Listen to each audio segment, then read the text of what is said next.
बिस्मिल्लाहिर्रहमानिर्रहीम अस्सलाम वालेकुम। आई होप आप सब लोग ठीक होंगे। मैं हूं आपका दोस्त अस्कर कुरैशी। दोस्त मैं आज जो वीडियो बनाने जा रहा हूं इसमें बताऊंगा आपको कि कैसे आप हॉलैंड का टूरिस्ट वीज़ा आसान तरीके से हासिल कर सकते हैं। मैं इस वीडियो में एक और चीज़ बताऊंगा आपको कि आप कैसे हॉलैंड में आके इस वीज़े को एक्सटेंड कर सकते हैं, और जिसके लिए आपको कोई बहुत ज़्यादा पैसे नहीं चाहिए और बहुत ही आसान तरीका है। आप मेरी वीडियो को एंड तक देखें ताकि आपको सारी चीज़ें जो हैं सही तरीके से समझ आ जाए।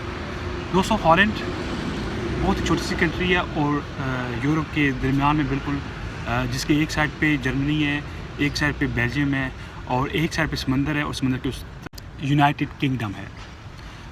हॉलैंड की जो आबादी है 1.6 मिलियन है, यानी कि तकरीबन 1.5 करोड़ से थोड़ी सी ऊपर है। और हॉलैंड जो है कराची से छोटा है और एक कोने से दूसरे कोने पे जाना चाहें आप, यानी कि अगर बेल्जियम से आप जर्मनी जाना चाहते हैं, उसको क्रॉस करना चाहते हैं हॉलैंड में, तो 2 घंटे में आप हॉलैंड को क्रॉस कर सकते हैं। हॉलैंड की इकानमी जो है बहुत अच्छी है।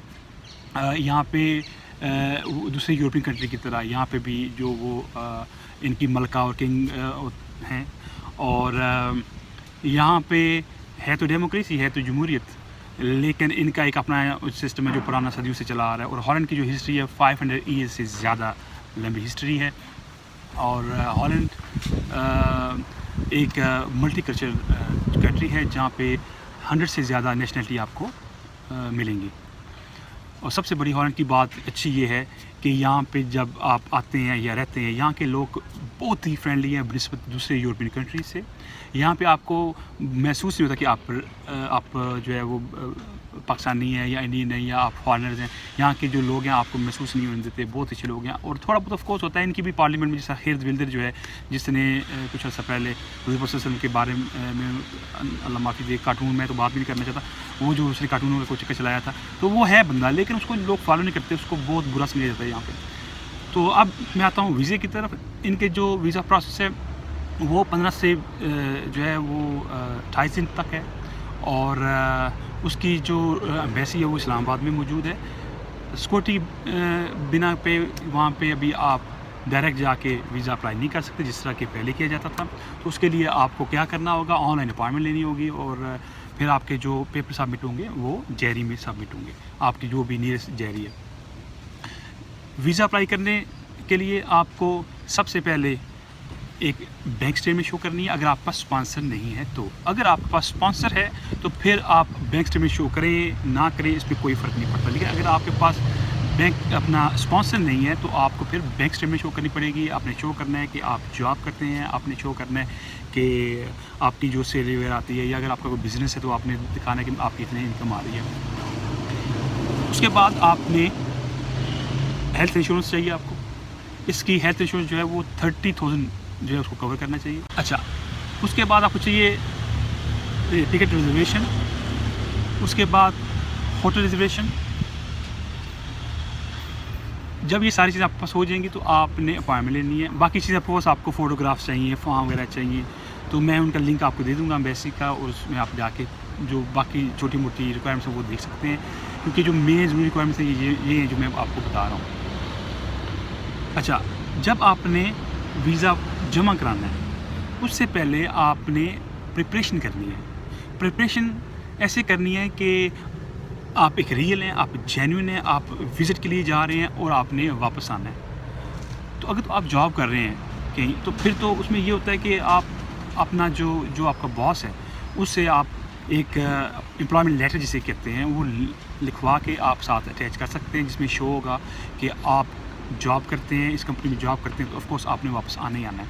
अगर आप जॉब नहीं है, अगर आप बिल्कुल फारग हैं, आप कुछ भी नहीं कर रहे, तो फिर उसका तरीका ये है कि आप हो सकता है आप कोई ज़िम्मेदारी काम करते हैं, या हो सकता है कि आप दुकान वगैरह आपकी, या हो सकता है कि आप किसी रिलेटिव की दुकान है, या अगर आप कुछ भी नहीं करते तो फिर आपने क्या करना है पता है आपको। जब दुकान में कोई चीज़ आप ख़रीदते हैं तो एक आपको रसीद बना देते हैं एक पैड के ऊपर।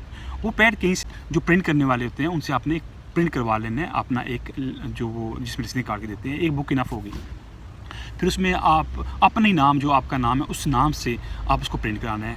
फ़र्ज़ करो अगर आपका नाम अली है तो लिख लें अली गारमेंट्स या अली ट्रेडर्स, इस नाम से। फिर उसी जहाँ से आपने बुक प्रिंट करनी है वहीं से आपको विजिटिंग कार्ड भी बन जाते हैं, जिसके ऊपर लिखा वही जो आपने लिखना है उस बुक के ऊपर जिस पर रिसीट काटते हैं, वही सेम नाम, अपना फ़ोन नंबर उसमें दे दें, ठीक है। एड्रेस भी आप दे सकते हैं, ज़रूरी नहीं है कि आप जो है वो सही एड्रेस दें, आप अपने घर का भी एड्रेस दे सकते हैं। अच्छा, विजिटिंग कार्ड के ऊपर भी सेम ऐसे लिखा होना है अपने नाम, ठीक है, नीचे लिखें आपका डिजिग्नेशन, इनके आप ऑनर हैं, फ़ोन नंबर और एड्रेस।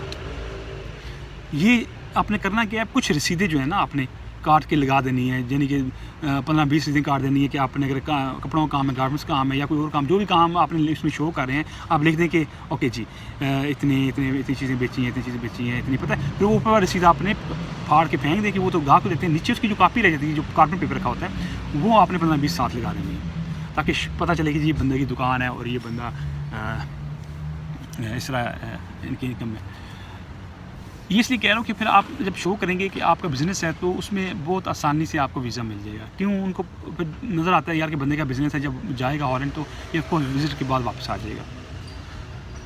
बाज़ औक़ात जब आप वीज़ा जमा कराएंगे तो इंटरव्यू के लिए बुलाते हैं, तो जब आपको इंटरव्यू के लिए उन्होंने बुलाना है तो आपने कोई भी एफिशिएंसी नहीं दिखानी वहाँ पर। नॉर्मल अगर आप शलवार कमीज़ पहनते हैं, शलवार कमीज़ पहन के ही जाएँ। हमारे बहुत सारे जो लोग हैं भाई, वो बड़े पैंट कोट पहन के जाते हैं, टाई वाई लगा के जाते हैं, तो उससे इंप्रेस नहीं होते, वो वीज़ा नहीं देते उस पर। अगर उस पर इंप्रेस होना हो तो फिर क्या चाहिए भाई। यहाँ पे ना यूरोप में, अभी मैं हॉलैंड के अंदर ही बैठा हूँ, तो मेरे पीछे गाड़ियाँ वगैरह गुजर रही हैं, साइकिल गुजर रही हैं, देखें कितने नॉर्मल तरीके से लोग सुबह कामों पे जा रहे हैं, ठीक है, और साइकिलों के ऊपर जा रहे हैं। यहाँ पे पैंट कोट को से बंदे की वैल्यू नहीं लगाई जाती। तो आपने नॉर्मल अपना शलवार कमीज अगर पहनते तो वही पहन के जाना है आपने, ज़रूरी नहीं उनको इम्प्रेस करने के लिए नहीं जाना। ऑफ कोर्स आपने नॉर्मल हालत में शेव की हो, अपने अच्छे लगे हो, साफ़ सुथरे लगे, उसमें जाना आपको। तो वो आपसे पूछेंगे कि आप क्यों जाना चाहते हैं, आप बोले मैं विज़िट के लिए जाना चाहता हूँ, ठीक है।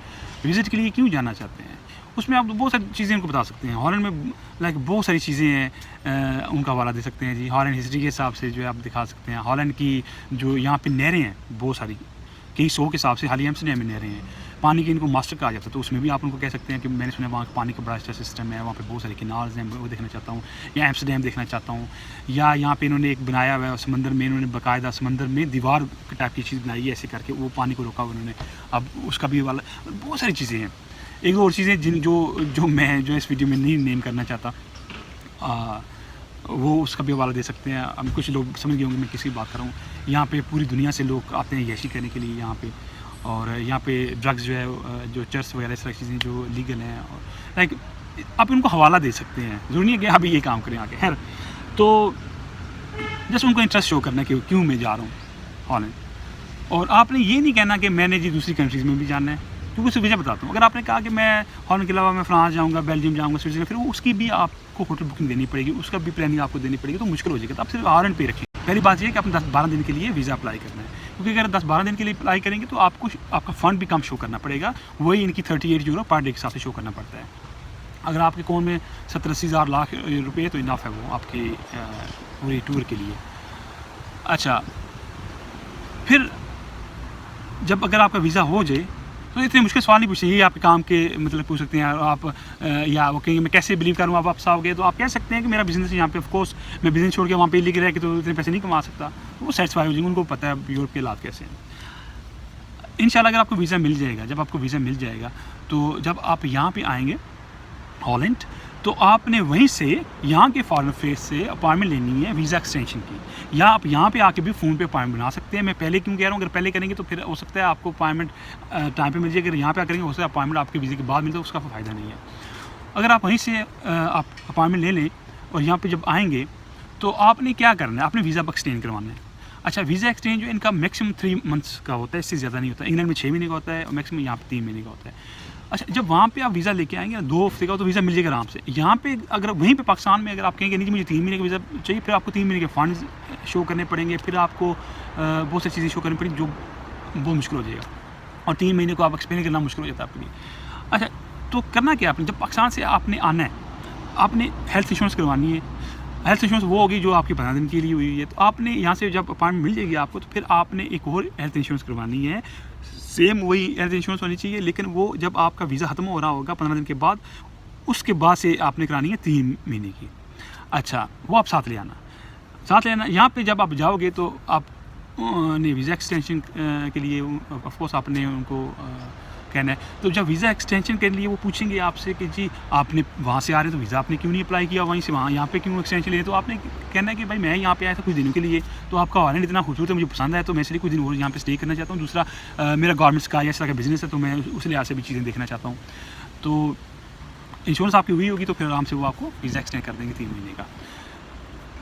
अब उस 3 महीने का जब वीज़ा एक्सटेंड हो जाएगा फिर डिपेंड करता है कि आप क्या करना चाहते हैं, आप पुर्तगाल जाना चाहते हैं या किसी दूसरी कंट्री मूव होना चाहते हैं, वो आप पे डिपेंड करता है। तो ये इस तरह का इनका प्रोसेस है, आसान प्रोसेस है, मुश्किल प्रोसेस नहीं है। मेरा रिसेंटली भी एक दोस्त आए हैं, बड़ी इजीली उन्होंने वीज़ा लगाया, वो कह रहे थे फर्स्ट और फ्रेश पासपोर्ट था और वीज़ा आराम से मिल गया। और आप कोशिश करो, आप अपनी किस्मत आजमाओ कि मे भी अल्लाह पाक आपको कामयाब करे। अगर आपकी नीयत साफ़ है तो आपको अल्लाह कामयाब करेगा। अगर आपकी नीयत ये है कि यार मैं यहाँ पे आऊँगा मेहनत करने के लिए, अपनी फैमिली को सपोर्ट करना है या अपनी फ्यूचर बनाना है, तो इंशाल्लाह अल्लाह ज़रूर मदद करेगा आपकी। अल्लाह जो है नीयतों को देखता है, नीयतों का फल लगता है।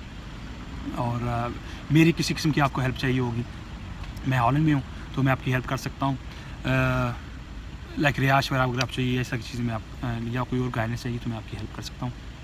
और कोई अगर आपका क्वेश्चन रह गया हो तो नीचे दिए गए कमेंट सेक्शन में आप अपना क्वेश्चन ज़रूर पूछें, अपनी राय का इज़हार ज़रूर कीजिएगा, इस वीडियो को लाइक शेयर ज़रूर कीजिएगा।